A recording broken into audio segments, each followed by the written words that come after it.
Genesis chapter 30, verse 37 through verse 43. Jacob's ingenious policy. BC 1745. And Jacob took him rods of green poplar, and of the hazel and chestnut tree, and pilled white strakes in them, and made the white appear which was in the rods.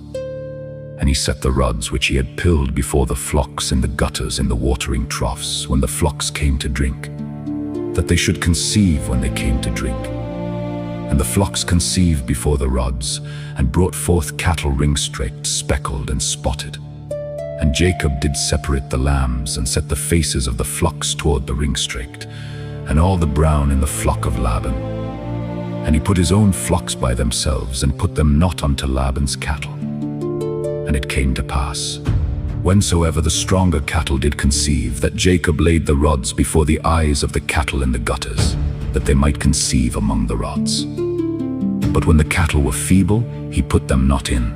So the feebler were Laban's, and the stronger Jacob's. And the man increased exceedingly, and had much cattle, and maid servants, and men servants, and camels, and asses.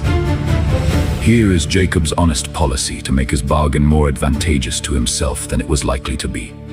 If he had not taken some course to help himself, it would have been a bad bargain indeed, which he knew Laban would never consider, or rather would be well pleased to see him a loser by.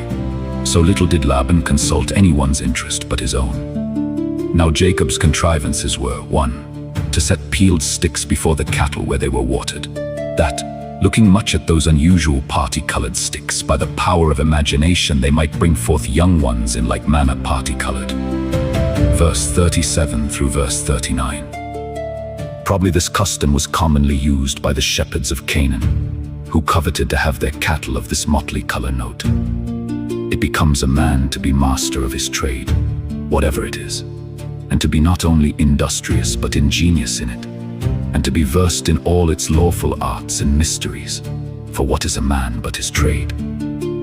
There is a discretion which God teaches the husbandman as plain a trade as that is, and which he ought to learn. Isaiah chapter 28, verse 26-2. When he began to have a stock of ring-straked and brown, he contrived to set them first, and to put the faces of the rest towards them, with the same design as in the former contrivance, but would not let his own, that were of one color. Verse 40.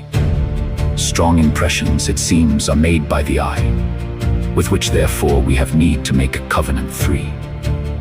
When he found that his project succeeded, through the special blessing of God upon it, he contrived, by using it only with the stronger cattle, to secure to himself those that were most valuable, leaving the feebler to Laban. Genesis chapter 30, verse 41 and verse 42.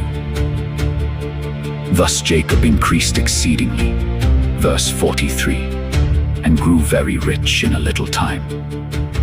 This success of his policy, it is true, was not sufficient to justify it, if there had been anything fraudulent or unjust in it, which we are sure there was not, for he did it by divine direction.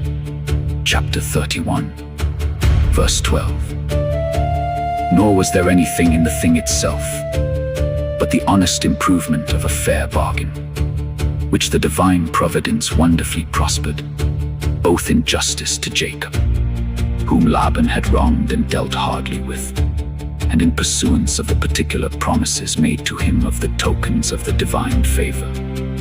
Note, those who, while their beginning is small, are humble and honest, contented and industrious, are in a likely way to see their latter end greatly increasing. He that is faithful in a little shall be entrusted with more. He that is faithful in that which is another man's shall be entrusted with something of his own. Jacob, who had been a just servant, became a rich master.